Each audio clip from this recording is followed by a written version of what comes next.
अस्सलाम वालेकुम व्यूअर्स, मैं हूं Pasha Rajangiya, advocate, legal adviser Jawad public school. और आज की इस वीडियो में मैं आपके साथ डिस्कस करूंगा पंजाब यूनिवर्सिटी के 5 इयर्स एलएलबी प्रोग्राम का जो पार्ट 3 है, उसका एक सब्जेक्ट क्रिमिनल लॉ है। ठीक है, आज मैं आपके साथ उसका एक टॉपिक डिस्कस करूंगा जिसका नाम हिस्ट्री ऑफ क्राइम है। ठीक है, तो history of crime means crime की हिस्ट्री। ठीक है, क्राइम का कब से यानी कि वजूद इस यहाँ पाया जाता है, तारीख में कब से हमें क्राइम की हिस्ट्री मिलती है।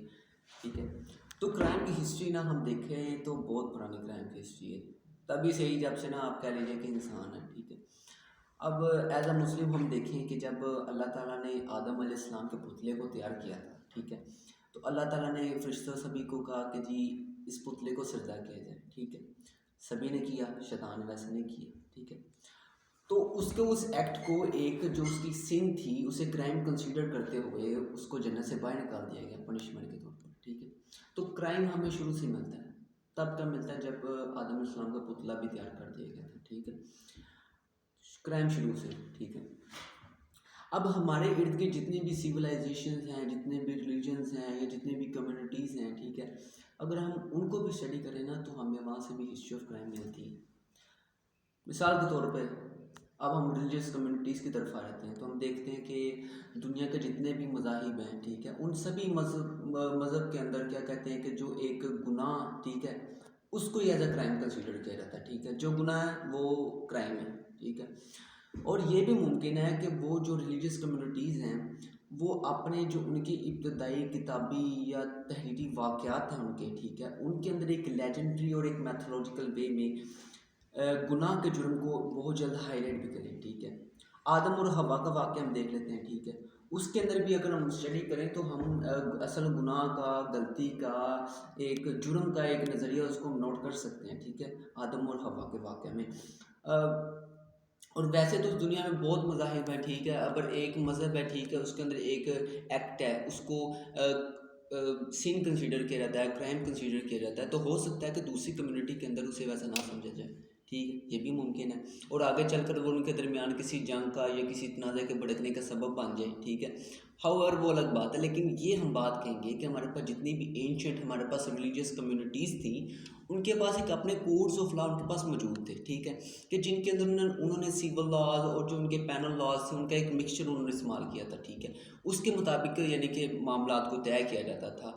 आज तो इनमें से ज़्यादातर एक कोडिफाइड फॉर्म में तो नहीं मौजूद थे, लेकिन चंद उनके पास चंद मज़ाहिब में ये सब चीज़ें कोडिफाइड फॉर्म में भी थी। ठीक है, तो रिलीजियस कम्युनिटीज़ के अंदर हमें हिस्ट्री ऑफ क्राइम देखने में मिलती है। ठीक है, अब आगे हम आ जाते हैं ये कोड ऑफ उर्नुमू में। ठीक है, अब कोड ऑफ उर्नुमू, ठीक है, उर्नुमू का ज़ाब्ता कानून ये कब आया है? ये आया जी 2100 से लेके 2050 बीसी के दरमियान, मतलब 50 साल का एक ही रहा था। ठीक है, 50 साल की एक अम्पायर थी, किसकी बादशाह थी जी, वो किंग था उर्नुमू। ठीक है, उर्नुमू बादशाह था, उसकी ये जो बादशाह थी उसके दौरान ये 50 साल के दौरान ये में वो अपने लोगों के लिए, कौन से लोग थे, सुमीरन सोसाइटी के लोग थे। ठीक है, जैसे आज के दौर में हम कहीं हम पाकिस्तान के हैं, हम पाकिस्तानी हैं। ठीक है, तो हमारे लिए एक अपने हमारे कोड्स ऑफ लॉ हैं। ठीक है, हमारे एक अपना कॉन्स्टिट्यूशन है। ठीक है, तो वो सब कुछ है। ठीक है, तो ऐसे ही लोग हैं, वो सुमीरन सोसाइटी के लोग थे उस वक्त में, उनका एक किंग था, उनकी एक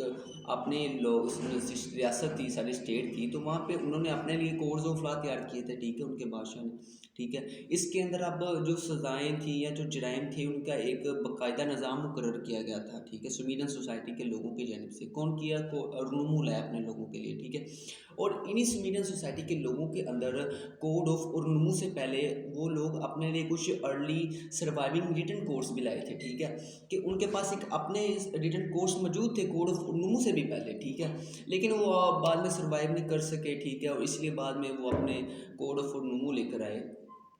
तो यहाँ पर हमें आज से तकरीबन 4000 साल, 4,500 साल पहले भी हिस्ट्री ऑफ क्राइम मिल गई। दरअसल क्राइम का कॉन्सेप्ट है था तो कोड्स ऑफ लॉ बन रहे थे ना, किस लिए बन रहे थे? ठीक है, इसलिए बन रहे थे कि मतलब क्राइम का वजूद था, उसको रोकना था, तो कोड्स ऑफ लॉ बन रहे थे ना, एक सिस्टम को एक तरीके से लेकर चलना था, तो ये सब कुछ हो रहा था ना। तो हमें हिस्ट्री ऑफ क्राइम यहाँ पर भी मिल गई। ठीक है, अब आगे हम आ जाते हैं कोड ऑफ लिपिड स्टार में। ठीक है, तो कोड ऑफ लिपिड स्टार भी कोड ऑफ उर्नुमू के बाद एक कोड है। ठीक है, कोड ऑफ लिपिड स्टार ये कोड भी 15th century 20 century before Christianity से ये ऑलमोस्ट 50 आर्टिकल्स पर कंसिस्ट था, ठीक है। 50 इसके आर्टिकल थे और आज के जो स्कॉलर्स हैं उन्होंने मुख्तलिफ रिसोर्स का एक कंपैरिजन करके तो इसको दोबारा से ना रिकन्स्ट्रक्ट किया, ठीक है। हाउएवर ये पाया जाता है, ठीक है, ये मतलब जो पहले सर्वाइव तो नहीं कर सका था, जो उनकी यूरकैगना गवर्नमेंट थी कोड ऑफ उर्नूमू से पहले, उसके रिटन कोर्स तो सर्वाइव नहीं कर पाए थे, ठीक है। कोड ऑफ उर्नूमू हमारे पास बच गया, वो हमें मिल गया, वो हमने डिस्कस भी किया, ठीक है। अब कोड ऑफ लिपिड स्टार था, ठीक है। अब जारी बात है ये कोड क्यों आया, कोड ऑफ उर्नूमू भी आ चुका था, सवाल हम ये पूछें। लेकिन अब हम अपनी सोसाइटी के अंदर देखें मुख्तलिफ लॉज बनते रहते हैं, ठीक है, अमेंडमेंट्स आती रहती हैं, ठीक है, कवानीन में आइन में तब्दीली होती रहती है, ठीक है। तो उस वक्त भी यानी कि चेंजिंग आ रही थी सोसाइटी के अंदर, ठीक है, तो उनके लिए न्यू लॉज तो बनने थे, ठीक है। इसलिए वो अपने लिए आगे चलकर कोड ऑफ लिपिड स्टार लाए, ठीक है। ये आया तकरीबन आप कह लीजिए कि वो तो हमारे पास आ गया ना 50 साल का, यानी कि 2100 से लेकर 2050 में, ठीक है। तो ये हमारे पास यानी कि 15 सेंचुरी सॉरी कह रहा हूँ कि 20 सेंचुरी में आ गया ये कोड हमारे पास, ठीक है, बिफोर क्रिश्चियनिटी में, ठीक है।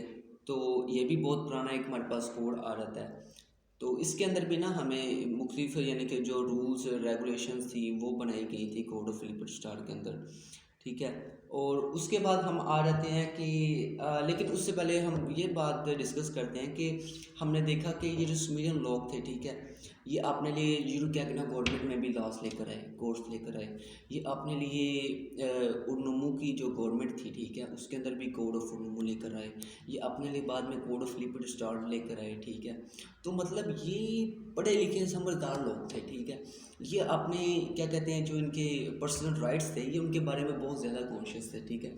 इस हद तक ये कॉन्शियस थे कि ये उनमें ना किसी किस्म के तजावुज़ात को भी नहीं पसंद करते थे, खा वो उनके किसी किंग की जानिब से हो या उनके किसी सुपीरियर की जानिब से हो, जो कि एक बहुत अच्छी चीज़ है। और हम ये बात कहेंगे कि ये सुमेरियन बशिंदे ही सबसे पहले लॉ कोड्स को बनाने और लॉ कोड्स को ये कंपाइल करने वाले लोग थे, ये सुमेरियन लोग ही थे हिस्ट्री में। तो अब हिस्ट्री ऑफ क्राइम हम डिस्कस कर ली, यानी कि रिलीजियस कम्युनिटीज़ के अंदर भी कोड ऑफ उर्नूमू भी आ गया, कोड ऑफ लिपिड स्टार भी आ गया। तो उसके बाद इसी तरह हमारे पास और भी कुछ पुराने कोड्स आ जाते हैं, कोड और सक्सेसिव लीगल कोड्स जो आए बाद में बैबलोन के अंदर। तो बैबलोन के अंदर भी अब यके बाद दीगरे कानूनी ज़ाब्ते आए, ठीक है। उनके अंदर आज का एक बहुत मशहूर कोड है जिससे हम आज भी लॉ बुक्स में पढ़ते हैं, वो कोड ऑफ हम्मुरबी आ रहता है, ठीक है, जो 1790 बिफोर क्रिश्चियनिटी में आया, ठीक है, जो इसका एक टाइम था। तो ये तब कोड आया और ये पहले तो वो आए थे सुमेरियन सोसाइटी के लोगों की जानिब से, पिछले कोड्स, ठीक है। तो ये आए थे मेसोपोटामियन सोसाइटी के लोगों की जानिब से, ठीक है, मेसोपोटामियन सोसाइटी के लोग थे। तो इस कोड में उनकी इस नज़रिए की अक्कासी होती है, एक इस चीज़ को वो रिफ्लेक्ट करते हैं कि वो कहते हैं कि जो कानून है ना, जो लॉ है, वो हमेशा उनके देवताओं की उनकी मंशा से उनकी मर्ज़ी से अखज़ हुआ है, ठीक है। It mean that they believe in government by divine guidance, ठीक है। वो सोचते थे कि जो हमारे गवर्नमेंट के सरकार के जो मामला चलते हैं वो भी जो ऊपर वाले हैं जो बैठे हैं जो उनके गॉड हैं, ठीक है, वो ही चलाते हैं सब कुछ, ठीक है। उस वक्त वैसे भी एक थ्योरोक्रेसिस का कॉन्सेप्ट पाया जाता था, बहुत सी स्टेट्स थी, तकरीबन तमाम स्टेट्स के जो से आप कह लीजिए एक कोड ऑफ कंडक्ट था, वो बहुत ज़्यादा रिलीजियस हुआ करते थे उन स्टेट्स के, ठीक है। तो हमने सक्सेसिव लीगल कोर्स इन बैबलोन को भी डिस्कस कर लिया, चार चीज़ें हमने डिस्कस कर ली। अब उसके बाद हमारे पास आ जाते हैं संस्कृत टेक्स्ट ऑफ धर्मशास्त्र, ठीक है, कि धर्मशास्त्र के संस्कृत मतवन, ठीक है जी। अब जो उनकी अपनी ज़ुबान है धर्म की, धर्म जो शास्त्र है उसकी अपनी ज़ुबान है। तो ये आए थे 1250 BC के दरमियान, ठीक है। अब इसके अंदर भी जो संस्कृत की बुक थी, इसके अंदर भी उस वक़्त के लोगों के लिए जो उनके लिए मुख्तलिफ रिलीजियस ड्यूटी थी जो, या उनकी लीगल ड्यूटीज़ थी, या उनके लिए जो एक कोड ऑफ कंडक्ट वो स्पेसिफाई किया गया था, उस चीज़ का बताया गया था, ठीक है। और उनके लिए आप कह लीजिए मुख्तलिफ पेनल्टीज़ बताई गई थी कि अगर वो कोई काम गलत करते हैं तो उसके लिए ये पेनल्टीज़ हैं, ठीक है, और मुख्तलिफ रेमेडीज़ पेश की गई थी, ठीक है। तो ये सभी चीज़ें डिस्कस की गई थी। और ये जो संस्कृत टेक्स्ट ऑफ धर्मशास्त्र थे, ये ज़ाब्ता कानून के एक कदीम और आप कह लीजिए कि एक वसी ज़राए में से आ जाती हैं, ठीक है। तो अब हमने इतना कुछ हिस्ट्री ऑफ क्राइम में डिस्कस कर लिया। ये हमारे पास आ जाता है बिफोर क्रिश्चियनिटी से पहले का इरा, ठीक है। अब हमने ये तो आज से तकरीबन जो 4000 या 4500 साल पहले जो जुर्म की तरीक थी ना, आज आज हमने वो डिस्कस कर ली अभी फ़िलहाल, ठीक है। अब सर हेनरी माइन थे, ठीक है, एक शख्स थे, वो एक ब्रिटिश ज्यूरिस्ट थे, ठीक है। तो उन्होंने ना अपने वक्त में 1861 के अंदर, ठीक है, उन्होंने अपने दौर के अंदर जितनी भी उनके पास एंशंट बुक्स थी, ठीक है, उनके जो कोड्स ऑफ लॉ थे उन्हें उन्होंने स्टडी किया, ठीक है, अच्छे तरीके से पढ़ा। और उन्होंने एक ना रिसर्च की, ये बात उन्होंने नतीजे में निकाली कि इन कोड्स के अंदर ना एक आप कह लीजिए कि जो आज के हम एक जदीद टर्म में एक क्रिमिनल लॉ जैसे एक टर्म यूज़ करते हैं ना जदीद सेंस में, तो उन्होंने कहा कि इनके अंदर ना हमें कोई क्रिमिनल लॉ टाइप जैसे ना कुछ चीज़ नहीं देखने में आती। उन्होंने कहा कि जो आज की हम ये अपने देखते हैं, आज का जो हमारा सिस्टम है, इसके अंदर हम जो ऑफेंसेस अगेंस्ट द आप कह लीजिए स्टेट कह लीजिए या जो ऑफेंसेस अगेंस्ट द कम्युनिटी है, ठीक है, और जो दूसरे हमारे पास ऑफेंसेस अगेंस्ट द इंडिविजुअल आ जाते हैं, ठीक है, इन दोनों के दरमियान हम ना फ़र्क करते हैं, ठीक है। लेकिन जो हमारे पास एंशियंट है थी कम्युनिटीज़, जो उनके जो लीगल कोर्स थे ना, जो उनके जो पेनल लॉज थे, ठीक है, उनके अंदर उनका के ना एक चीज़ की कमी थी। वो चीज़ की कमी क्या थी? वो चीज़ की कमी ये थी कि वो सिर्फ ना रॉन्ग्स के साथ डील करते थे, वो गलतियों से देखते थे, गलतियों को उनसे निपटते थे, वो क्राइम से नहीं निपटते थे, ठीक है, ठीक है। मिसाल के तौर पर एक अपनी तरफ से कोई मैं मिसाल दे दूँ कि आप कह लीजिए एक बंदा है, ठीक है, वो आज से 4 साढ़े 4 हज़ार साल पीछे रहता है, ठीक है, पहले रहता है, ठीक है। उसकी सोसाइटी के लोग ना ये समझते हैं कि जो अंडा है ना, अब हमने ना ये जर्दी के साथ नहीं खाना, जर्दी के साथ खाएंगे तो ना ये ना गलत है, इसको हम अच्छा नहीं समझते, और ये ना एक ना इसके लिए सज़ा है, ठीक है। अब ठीक है, वो बंदा खा लेता है, ठीक है, उस बंदे को ना आप कह लीजिए कि रिकॉर्डिंग हो रही है नहीं कि वो कॉल आ रही बीच, कॉल ख़त्म कर, एयरप्लेन, सॉरी वो बीच में कॉल आ गई है, ठीक है। तो अब ना फर्ज करें एक बंदा है, ठीक है, वो मैंने आपको कहा कि 4 साढ़े 4 साल पीछे रहता है, ठीक है। लोग समझते हैं कि जी अंडा है ना, जो हमने जर्दी निकाल के खाना है, जर्दी समेत खाया, तो जी ये बहुत गुनाह है, इसको हम अच्छा नहीं समझते, इसके लिए पनिशमेंट हमने ये रखी, ठीक है, उस बंदे को पनिशमेंट मिल जाती है, ठीक है। अब देखा जाए तो ये उनकी सोसाइटी में ना एक रॉन्ग्स है, ठीक है, रॉन्ग में आता है, ठीक है, ये क्राइम नहीं है, ठीक है। अब वहाँ पर उन्होंने इसके मुताबिक सज़ा सेट की हुई थी, ठीक है। क्राइम हो ना हो हमें नहीं लेना देना कुछ, ठीक है, जो चीज़ हमारी निगाह में गलत है ना, वो उस वक्त हमारे लिए क्राइम और उसकी सज़ा है, ठीक है। वहाँ पे ये चीज़ है कि ये कॉन्सेप्ट पाया रहता था। मिसाल तौर पे आप कह लीजिए, और जो हेलेनिक लॉज हैं, ठीक है, ये भी बहुत पुराने लॉज हैं, इनको हम आगे डिस्कस करते हैं थोड़ा सा।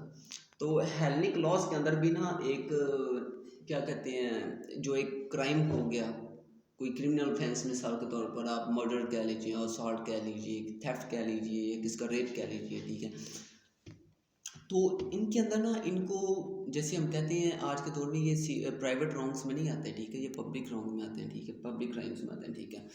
तो तब ना इन्हें प्राइवेट रॉन्ग्स कंसीडर किया गया, प्राइवेट रॉन्ग्स कंसीडर किया गया, ठीक है, हालांकि ऐसा नहीं है, ठीक है। और बदले में जो होता था उस वक्त के लिए जो मॉनेटरी कंपनसेशन रखी गई थी, जो माली मुआवजे की अदायगी के एक मामला रखा गया था, ठीक है, वो होता था और कुछ भी नहीं ज़्यादा होता था, ठीक है। मतलब कोई बंदा मर्डर कर दिया है तो उसने, ठीक है, थोड़ा बहुत जुर्माना हो गया, वो बाहर, ठीक है, जो आज के दौर में ऐसा नहीं है। और तब क्या होता था, अगर किसी ने ऐसा कर दिया, ठीक है, तो बाद में वो बाहर रहता था, जो बदले में जो उसके जो विक्टिम्स हो जाते थे या जो सर्वाइवर्स बच जाते थे पीछे, ठीक है, अब उनके लिए कुछ भी नहीं किया जाता था।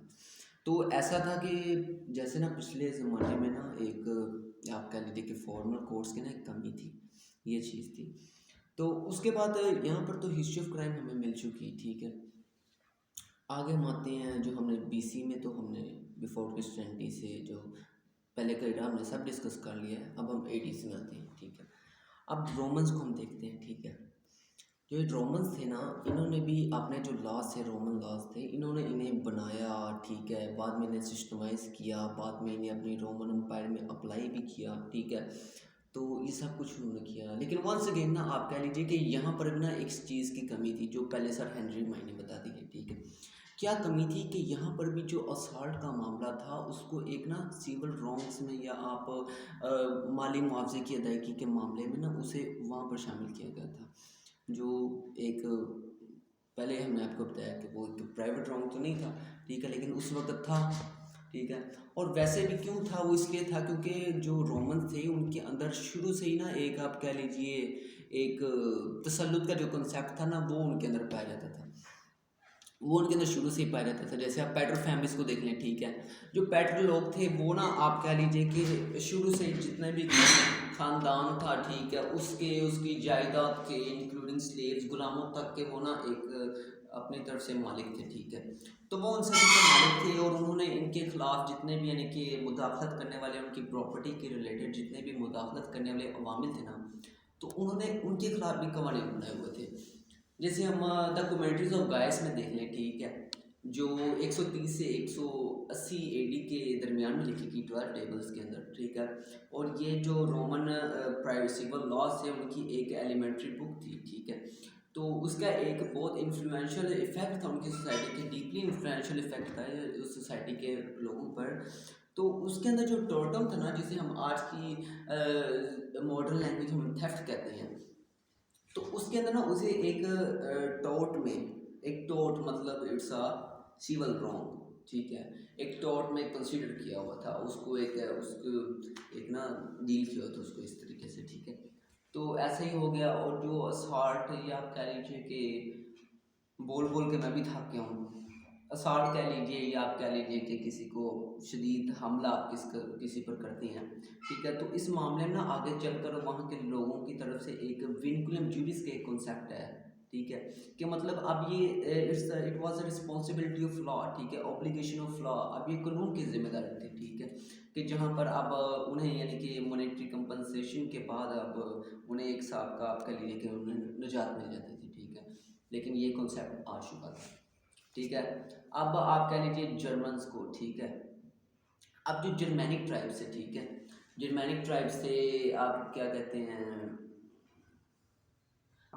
जर्मैनिक ट्राइब्स से इनके अपने लॉ से, टीटोनिक लॉ से इनके, ठीक है।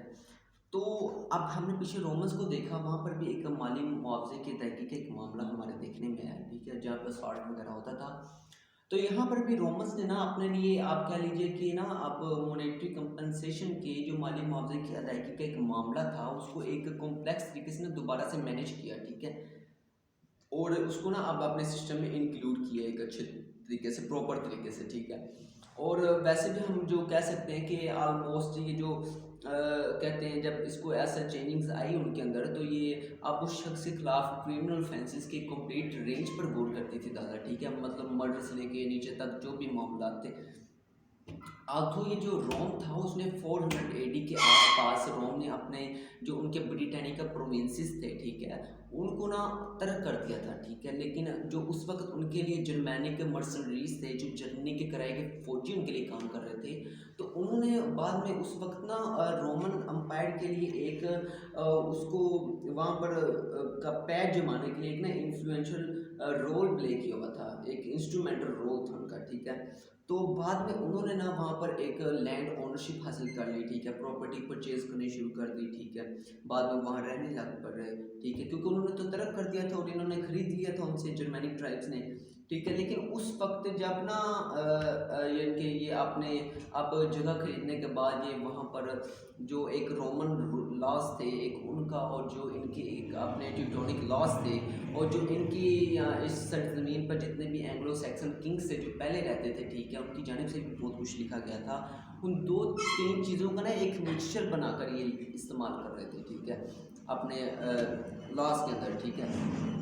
तो उस चीज़ को वो इस्तेमाल कर रहे थे। और लेकिन बाद में एक उनका सिस्टम ठीक चल रहा था, ठीक है, कोई इन्वेजन नहीं हुई। लेकिन बाद में जब नॉर्मन इन्वेजन हुई, ठीक है, नॉर्मन की जन से जब मुदाखलत की गई, और उस वक्त जब एक सेंट्रलाइज्ड इंग्लिश मोनार्क इमर्ज हो चुकी थी, और जब इंग्लैंड के जो है थे बादशाह उन्होंने वहाँ पर एक तसल्लुत कायम करने की या वहाँ के लोगों को अपने काबू में करने की कोशिश की एक गैर आइनी तरीके से, जबरी तरीके से, तो जो जर्मैनिक ट्राइब्स है ना, उनकी जानिब से एक न्यू कॉन्सेप्ट सामने आया, ठीक है, कि उन्होंने ये बात कही कि उन्होंने कहा पहले आप हम पर यानी कि कोई इंडिविजुअल के खिलाफ कोई क्राइम कर लीजिए, कोई ऑफेंस कर लीजिए, ठीक है, आप किसी कम्युनिटी तो उस वक्त हमारे खिलाफ तब ऑफेंस हो गया, ठीक है, कोई मसला नहीं था।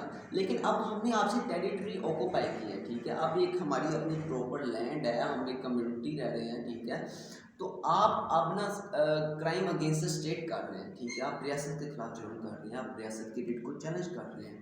मतलब वही कॉन्सेप्ट आज तक हम तक चला आ रहा है, ठीक है, और तब से।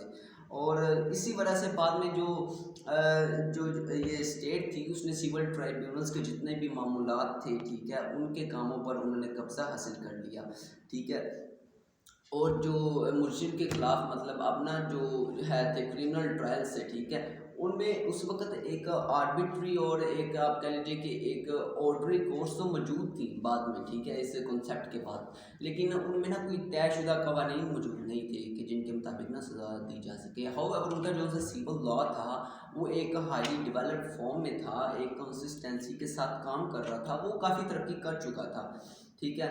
और इसी वजह से यानी कि जब ये सोवरेंटी के कॉन्सेप्ट, जैसे हमने क्राइम अगेंस्ट द स्टेट देखा, तो इसके कॉन्सेप्ट की तरक्की के बाद लोगों को इस चीज़ का एहसास हुआ, उन्होंने पता चला उन्हें इस चीज़ का कि अब जो रियासत है वो अदालत के अंदर इंसाफ फराहम करती है, ठीक है।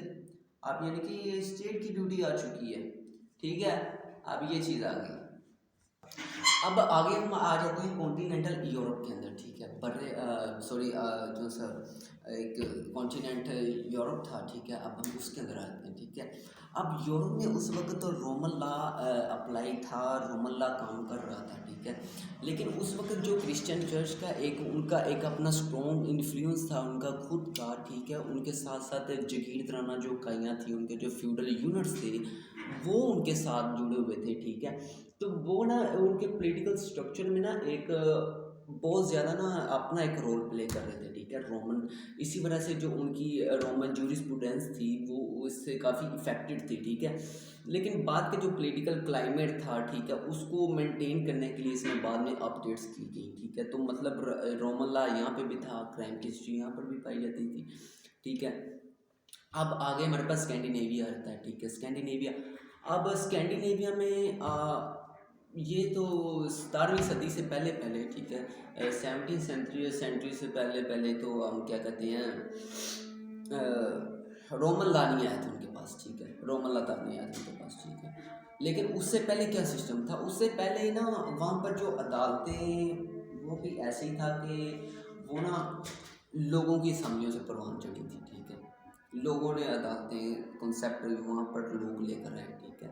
और आमतौर पर जो वहाँ के उस वक्त जो फ्री होल्डर्स होते थे बड़े, ठीक है, वो इस मामलात को चलाया करते थे, ठीक है। लोगों ने अपने मुकदमात के फैसले खुद किए, ठीक है, लोगों ने अपनी अदालतें खुद परवान चढ़ाई।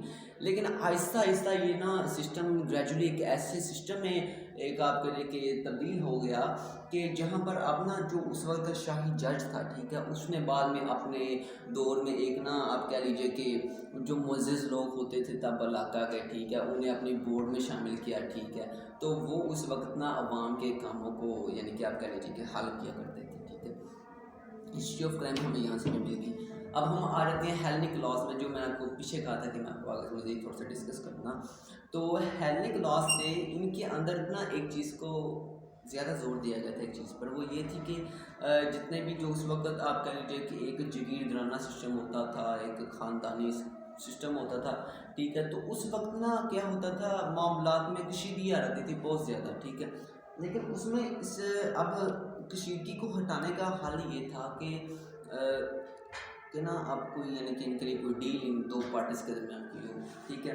तो उनके दरमियान जो एक सुलह का जो एक मंतक था, उसके अंदर इस बात को नोट किया, यानी कि इस बात पर जोर देना उस वक्त ज़रूरी था कि बाद में यानी कि जब आप किसी गलती पर, किसी मुआवजे की अदायगी पर, ठीक है, अगर आप कुछ मुआवजा देते हैं अपनी तरफ से, ठीक है, मॉनेटरी कंपनसेशन आप करते हैं, तो उससे अगर उनके दिल नरम होते हैं, उनके जज्बात नरम होते हैं, ठीक है, तो अच्छी चीज़ है, ठीक है, पीस मेंटेन रखने में मदद मिलेगी, ठीक है। तो उसके मंतक में यही चीज़ शामिल थी कि वहाँ के लोगों में झगड़े से उनको बचाया जाए, ठीक है। जगीरदाना टाइप के लॉज थे, ठीक है, कबायली टाइप के लॉज थे। और इनके अंदर जो एक आप कह लीजिए कि हलफ का ओथ का एक अदारा इंट्रोड्यूस कराया गया था, उसका भी यही मकसद था ताकि ये आगे जगीरदाना जो जंग है इससे बचा जाए, ठीक है। तो ये हमारे पास आ गया।